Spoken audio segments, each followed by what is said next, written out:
Olá, minha gente, com sol, calor, chuva ou frio, o programa Eu e Você, todos os domingos, está no ar. E hoje, com a presença do nosso deputado Gerson Berger, como sempre, participando do nosso programa. E hoje ele vai nos contar uma daquelas suas sensacionais historinhas. Mas vamos aos assuntos de hoje. Falaremos sobre a sucessão do Papa Bento XVI e toda essa enxurrada de notícias todos os dias na mídia. Também sobre o momento crítico que vive hoje a economia brasileira e também o Bolsa Família. E o nosso deputado e psiquiatra Gerson Berger falará sobre um assunto muito importante e sugerido por você, amigo telespectador: insônia, que eu acho é uma questão, é uma doença que atinge muitas pessoas. Mas vamos já iniciar abordando um assunto que foi notícia em alguns jornais e que se refere à educação no nosso município. Imaginem os senhores, o prefeito Eduardo Paes permitiu o uso do símbolo da prefeitura para que a fábrica de brinquedos Estrela fabricasse um brinquedo chamado Banco Imobiliário. E ainda pagou, Gerson, mais de 1 milhão por 20 mil jogos, que seriam distribuídos nas escolas da rede municipal de ensino. Gravíssima esta ação do prefeito, porque além de não ter o direito de ceder a logomarca da prefeitura para ser comercializada, o que é proibido, ainda pagou mais de 1 milhão por esses jogos, dinheiro público, para fazer propaganda subliminar de sua administração e, consequentemente, vender o seu nome politicamente. O curioso é que estes jogos foram adquiridos em julho do ano passado, o que nos leva a supor que havia o objetivo de serem usados durante a campanha eleitoral do prefeito, que por alguma razão, talvez até por orientação jurídica de sua assessoria, o material não foi distribuído. O jogo Banco Imobiliário mostra apenas obras do prefeito Eduardo Paes, como se antes nada tivesse existido. Parece que a moda está pegando. Mas Eduardo Paes não ficou apenas, Gerson, no Banco Imobiliário. Também produziu e distribuiu nas escolas municipais cartilhas mostrando o resultado eleitoral de sua última eleição, além de citar os nomes de 10 vereadores, o que caracteriza de forma vergonhosa e aberta o uso político para levar a informação ao aluno. Um verdadeiro descalabro e irresponsabilidade de Paes e de sua secretária de Educação, que não podem usar os alunos para fazer política. Entramos já com o requerimento de informações junto ao prefeito e à secretária de Educação, pedindo explicações, além de exigirmos que todo material distribuído seja recolhido e os culpados punidos.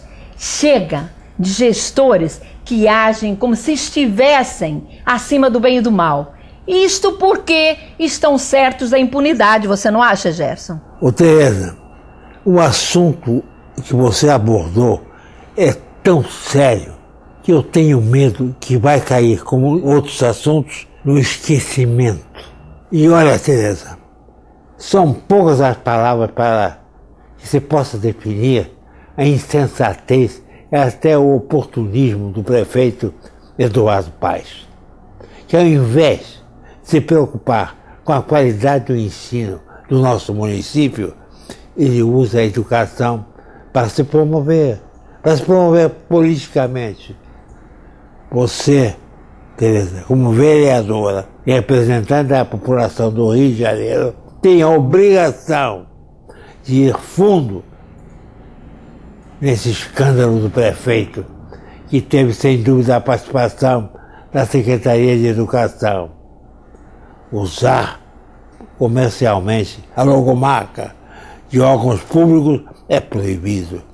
E foi o que fez o fabricante de brinquedos Estrela, que também deve ser penalizado, apesar de ter sido autorizado pelo governo, pelo prefeito, que a lei e não exigia nenhuma contrapartida para o município, ainda pagou mais de 1 milhão por 20 mil jogos. É melhor tocar o alarme da vergonha. Bom, minha gente, mas nós ouvimos aí o alarme da vergonha, mas temos que reconhecer que o assunto do momento é sucessão do Papa Bento XVI, que será eleito no conclave. A especulação em torno de quem irá sucedê-lo é muito grande. O curioso é que tem aqueles que recorrem às lideranças da Igreja Católica preocupados como será o relacionamento do próximo Papa com as outras religiões. Curioso, não é, Gerson? Antes dessa pergunta, Tereza, se não é ingenuidade, é tolice, falta de experiência ou vontade de aparecer. Acho que aqui não cabe dúvidas sobre a resposta. Claro, Gerson. Afinal, tem que haver respeito entre todos os credos. Quem se atreveria a dizer o contrário? Vamos voltar um pouquinho no tempo para poder entender bem o assunto. Não podemos esquecer que foi a partir do Concílio Vaticano II, convocado pelo Papa João XXIII, que houve a maior renovação na história da Igreja Católica. Com base nesse concílio, movimentos como a teologia da libertação passaram a defender interpretações flexíveis com outras religiões, inclusive com o judaísmo. Bem diferente de outros momentos, quando, por exemplo, durante o Holocausto nazista, o Papa Pio XII foi totalmente omisso em relação à maior perseguição e matança da história da humanidade, que teve como vítima principal o povo judeu. Pio XII se recusou a criticar publicamente essa matança, como afirma o teólogo Hans Kung.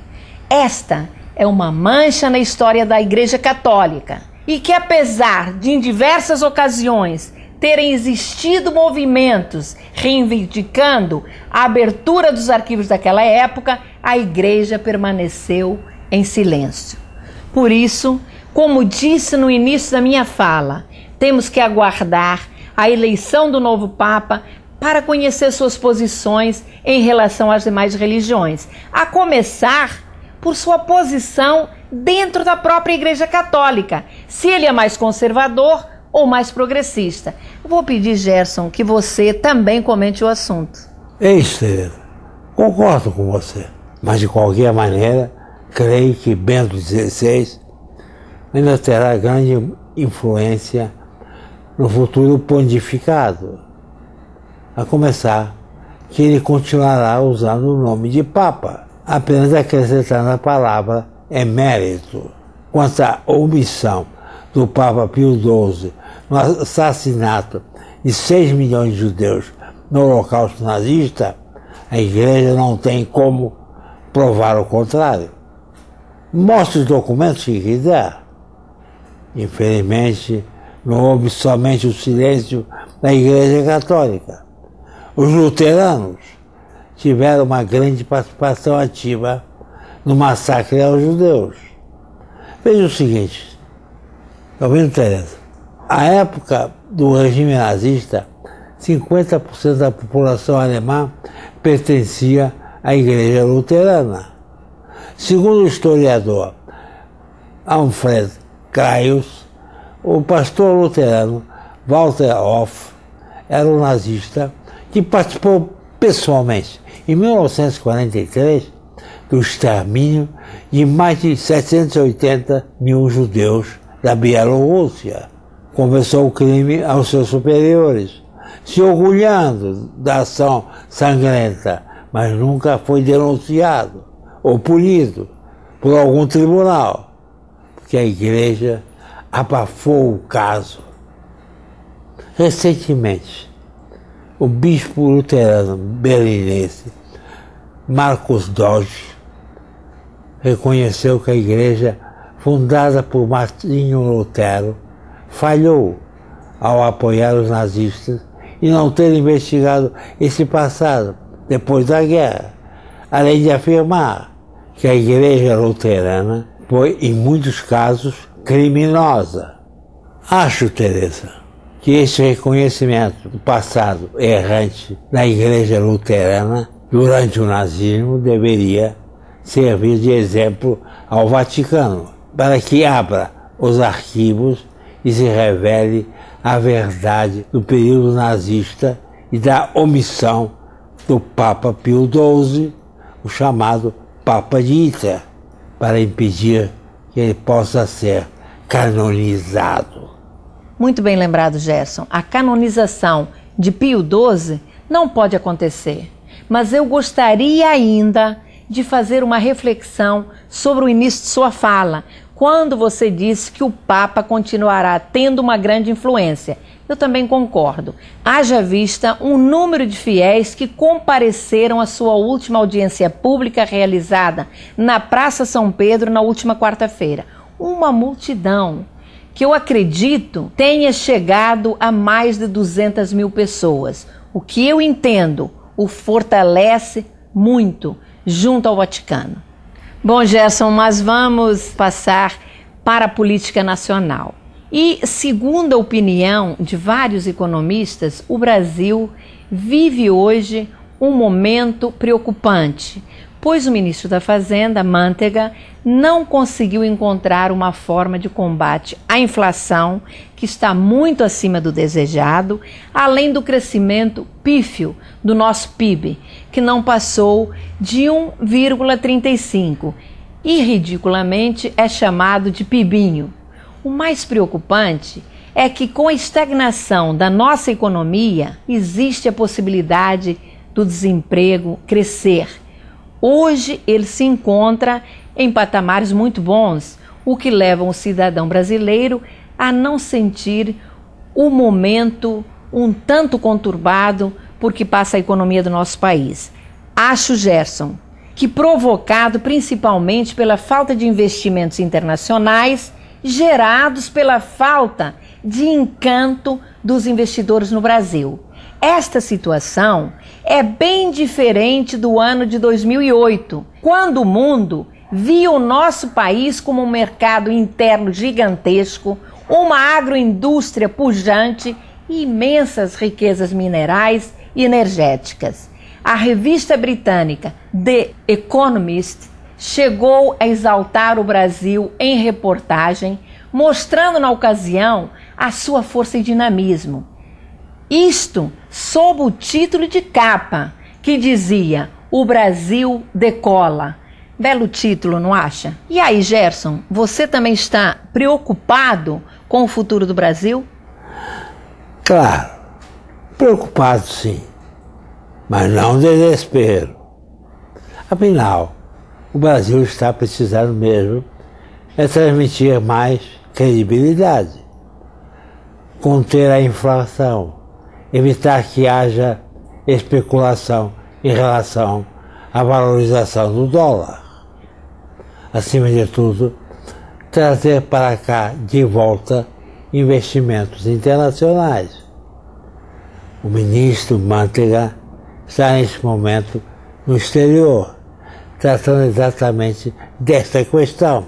Se vai conseguir ou não, o tempo dirá. Você citou a revista britânica Economist por seu enaltecimento ao Brasil em 2008. Não podemos esquecer que a mesma revista que bem recentemente propôs que o ministro da Fazenda, Mantega, fosse substituído, com a resposta imediata da presidente Dilma de que quem mandava era ela, e ele continuaria à frente do Ministério da Fazenda. Acho, Teresa, que com alguns ajustes o Brasil poderá voltar a crescer. Mas para que isso aconteça é necessário que a presidente Dilma e sua equipe econômica deixe de fazer apenas campanha eleitoral, principalmente No que se refere à Bolsa Família, a presidente assegura ter retirado da miséria mais de 22 milhões de pessoas e que até 2014 mais de 700 mil famílias serão cadastradas. Anunciou também que essas famílias participantes passam a receber por mês pelo menos R$70 por pessoa. Ousam dizer que o Brasil está prestes a erradicar a miséria. Mas com esta renda per capita tão baixa, comparada pelo Banco Mundial ao valor de referência de países atrasados, ou seja, $1,25, nunca. Não é possível que uma população onde menos de 50% tem acesso a saneamento básico, serviços indispensáveis à vida, como água, esgoto e coleta de lixo, pode passar a ser considerada classe média? Está na hora da presidente rever o programa Bolsa Família e pensar em oferecer aos beneficiados não apenas o peixe, mas fundamentalmente o anzol. Como este programa está hoje, até pode combater a miséria, mas a pobreza continuará na mesma situação. Gerson, quando você falou na renda per capita dessas pessoas que recebem o Bolsa Família, $1,25, e que a presidente Dilma considera que saíram da miséria, me lembrei do presidente Barack Obama em seu último discurso, quando disse que os Estados Unidos tinham que ajudar as populações de nações que vivem em extrema pobreza, ou seja, de $1 per capita, praticamente a mesma coisa dessas pessoas aqui no Brasil. Mas nós vamos passar para um outro assunto. Hoje, atendendo a inúmeros pedidos dos nossos telespectadores, peço a você que aborde um tema que atinge significativo percentual da população brasileira, que se chama insônia. Dormir, minha gente, é fundamental ao equilíbrio, ao raciocínio e à atividade física do ser humano. Por isso, quando consultamos um médico, quase sempre a primeira pergunta é: você dorme bem? Não é isso, Gerson? Certíssimo, Tereza. Vamos ao tema. O sistema nervoso e suas células funcionam em estado de excitação, vigília, quando a pessoa está acordada, e em estado de inibição durante o sono. Quando a pessoa está acordada, o sistema nervoso desgasta a sua energia em virtude da atividade física e mental, quando pensa, cria e planeja. Quando estamos dormindo, há um estado de energia positiva, o sistema nervoso fica inativo e ocorre uma recuperação da energia. Daí a importância do sono. Quando uma pessoa não descansa, não dorme. Há desgaste energético do tecido nervoso, levando a doenças agudas. E se persistir por muito tempo, pode levar à morte, em função da destruição do tecido nervoso. Convém lembrar que há uma série de enfermidades que são combatidas através da sonoterapia, de sono induzido. Se a insônia não for tratada, é possível que surjam pouco a pouco sintomas caracterizando um estado crônico de sofrimento do tecido nervoso, que vai se refletir sobre a vida psíquica dessas pessoas. As depressões, angústias graves, agitações incontroláveis são o resultado da insônia. Recomendo a todos aqueles que têm dificuldade em dormir procurar um médico de sua confiança. Jamais apele para a automedicação, fazendo uso de determinado medicamento recomendado por parentes ou amigos, pois isso poderá ser muito perigoso para a sua saúde. Gerson, qual o sono que traz mais resultado positivo? Aquele em que dormimos tranquilamente ou aquele em que sonhamos? E mais, existe limite de horas de sono na recuperação de nossas energias? Perguntas boas. O sono ativo é o estado dos sonhos.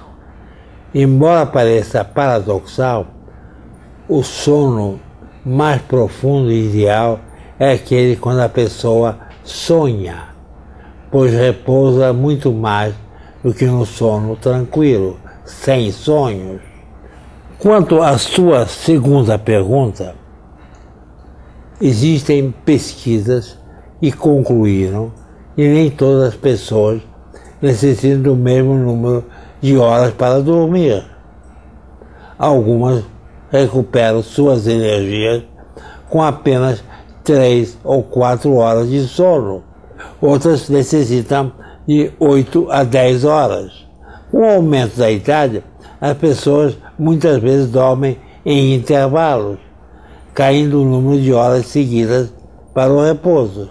E às vezes chegam a achar que sofrem de insônia, o que não é real. Seu organismo criou hábitos de acordo com a sua necessidade de sono. Chama atenção para uma outra questão. A pessoa que não dorme está sujeita a engordar, pois movida pela ansiedade, sente uma necessidade enorme de mastigar. Por essa razão, por diversas vezes à noite, assalta a geladeira. Nessa situação, muitas vezes estão aqueles que se recusam a tomar remédio e quando vão ao médico apelam: doutor, eu quero dormir, mas sem pílulas. Bobagem. Ninguém pode ser feliz sem dormir.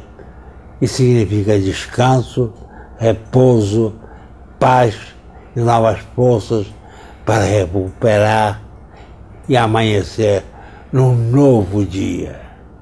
E é isso aí, Tereza. Bom, Gerson, nós estamos quase chegando ao final do nosso programa, mas antes eu gostaria que você me dissesse como viu a decisão do PMDB de que só apoiará a reeleição da presidente Dilma se o PT não lançar a candidatura do senador Lindenberg Faria ao governo do estado do Rio. Será que mais uma vez Lindenberg terá que renunciar ao sonho de ser governador do estado do Rio de Janeiro, como aconteceu em 2010? Tereza, absolutamente não vou entrar em decisões partidárias. Em política, precisamos saber o que é ser amigo. Vou ilustrar isso contando uma historinha. Um domador e um urso entraram de férias, os dois. Um urso enorme. E foram passear na floresta. O domador, no meio do caminho, dirigiu-se ao urso. Estou muito cansado, quero dormir, quero descansar, estou exausto. Não deixe que nenhuma pessoa, nenhum animal me desperte. Cuida para que eu possa dormir. E o domador começou a dormir. Daí a instantes, veio uma mosca voando e pousou no nariz do domador.